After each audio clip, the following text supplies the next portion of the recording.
I was raised in Myrtle Beach, South Carolina in the 1970s and early 80s. And at that time, we had virtually no exposure to the fine arts. So I devoured the art history section in Chapin Memorial Public Library, shelf by shelf. And I remember in the Dewey Decimal System, it was the 700s. So eventually I became known as Brian, the artistic child down the street. And I guess some parents got confused and they would come up to my mom in the grocery store and say, "You have the autistic child." And she would say, no, he's artistic. Over my childhood bed hung a large framed reproduction of Emanuel Leutze's masterpiece, George Washington Crossing the Delaware, still one of my favorite paintings. And because my grandparents lived in New York City, we would drive up from Myrtle every other year to visit them. And by the time I was 11 or 12, and my brother's younger, we started to notice a building in Midtown, the Playboy Building.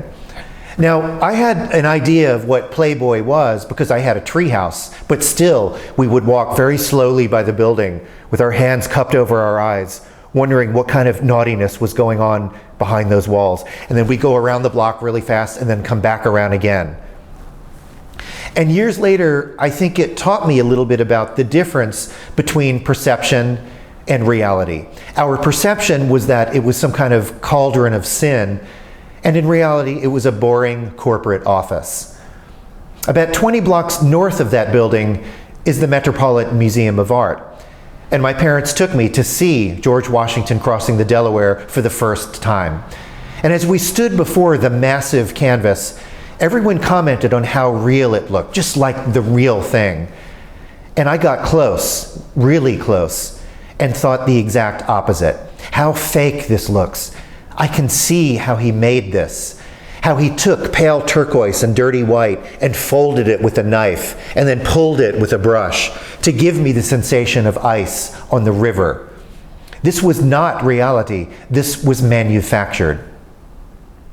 And that beautiful notion has been the engine behind my work for over 40 years. I think we are conditioned to be attracted to the natural, that artists are expected to mimic the appearance of nature, but we are not matchers, we are makers. We must embrace the lie, the artifice of what we do. There's a reason the first 3 letters of the word artificial are art. When I stand before a painting, I don't want the truth of appearance. I want the lie of artifice. Because that tells me that someone made this thing for me to see. They loved me enough to say, "Come over here, come closer, and look at this thing that I made for you." And if they pay exquisite attention to detail, to intent and execution, then that tells me that they had a high opinion of me, and that's a wonderful thing. 4 words that bind all of us together, 4 elemental, beautiful words. Show me a picture.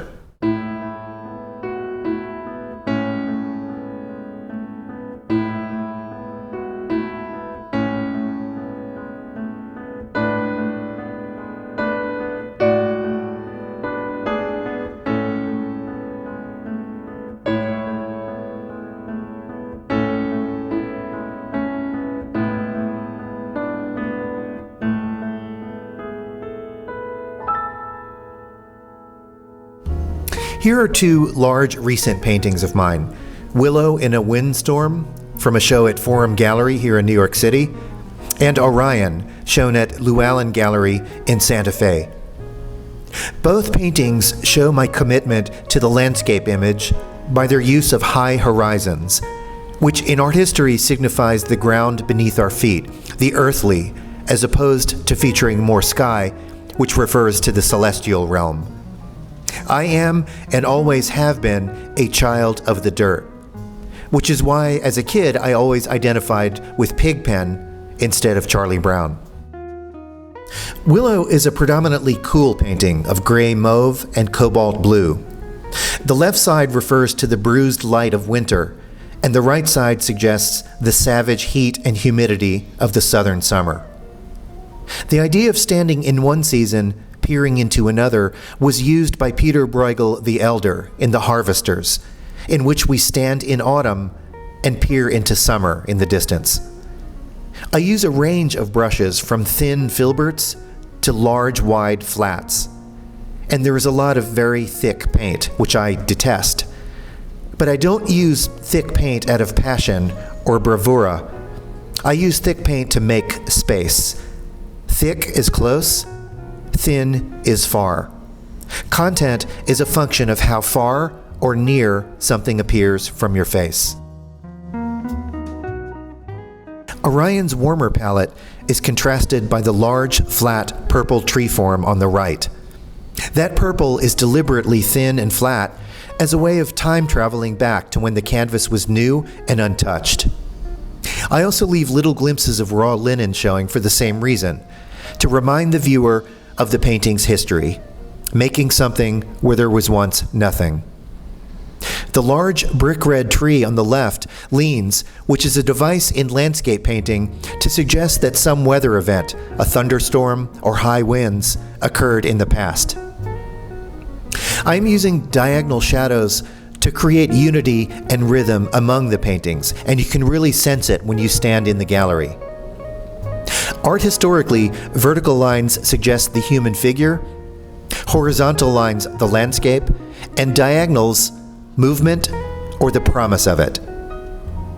All of these compositional principles are test-driven in my realistic tree drawings, and here's a recent one.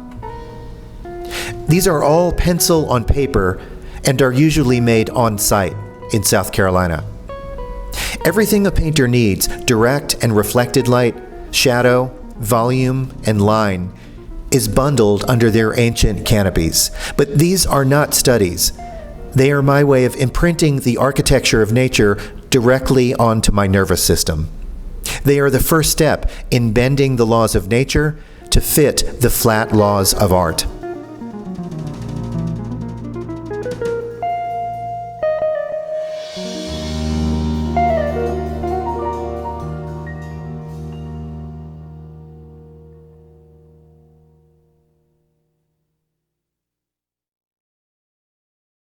Late Gothic and early Renaissance painting relied on value, the modeling of light and dark, to create the appearance of the three-dimensional world. That, coupled with linear perspective, creates the illusion of nature. It looks just like the real thing. But even though it looks real, Renaissance painting, Mannerist, Baroque, Rococo, neoclassical, realist, romantic, and so on, all are in denial of their own artifice, which makes them endlessly rich and fascinating. The more realistic the picture, the faker it is. Perspective is a convention which standardizes the depiction and repetition of figures or objects in space. But it is still abstracted because the artist relies on subjective judgment to prioritize information. Then something fascinating begins in the work of Peter Paul Rubens in the 17th century and Tiepolo in the 18th. They begin to replace the traditional value system of modeling with light and dark with color, saturated color, in both the lit side and the shadow side, creating a sense of flatness and movement. Color goes from merely descriptive, filling in the lines, to fully expressive and elastic. There is no thinking without feeling, and modernism rides in on the coattails of color. And I do believe that the father of modernism is not Paul Cézanne, but Rubens, Tiepolo, and I would add Thomas Gainsborough to that Mount Rushmore. Color is feeling. Color appeals to our senses. It reaches the animal inside of us. And the more you live, the more you feel. It was Johnny Carson who said, if you're on television long enough, you'll end up doing everything you've ever done. The longer you live, the more you feel.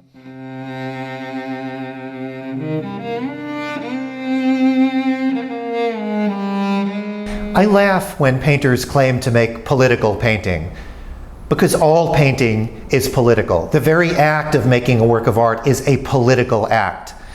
Whenever you see a play or read a poem, or look at a picture in a gallery, you are submitting to and investing in the entire political belief system of that artist. Art can only be political. because the artist is subverting and undermining the way the viewer perceives the world for a moment. So I think it's kind of sad when younger painters are led to believe that painting has no real value in and of itself, that it's only a delivery system for some other message, which sounds to me like propaganda. And there's a lot of very clever, witty work being done out there. But we must never let semiotic wit replace dreaming. I don't go to a museum to be outsmarted or tricked. I go to breathe that rarefied oxygen, to feel that gravitational pull toward an image, to see the threads that connect all of us, that bathe us in the same light. There is nothing that brings people together more than images. Show me a picture.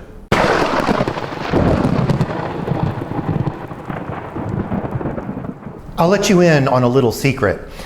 The moment that you realize that painting is neither a mirror nor a window, you will know freedom. Painting is a container, and it takes a lot of living and loving and loss to fill your container. It takes effort to become expansive. Freedom has a taste. It's wild and untamed. And the trick is to be able to walk around all day long and roll that taste around in your mouth. And when you speak, some of the wild may come dribbling out, but it's cool because you'll make more. And at night, when you lay your head down on your pillow, you feel the wild sloshing around in your brain and pooling up behind your eyelids like an incoming moontide, so that when you open them, the wild gushes out into the world. Artists are damaged people. We make shit and then ask people if they like it. But our paycheck is the wild. You know the taste I'm talking about. People don't pay good money for my paintings to see me be measured and responsible. They pay to see me waste my time in delicious and wild ways. We live so that others may feel alive.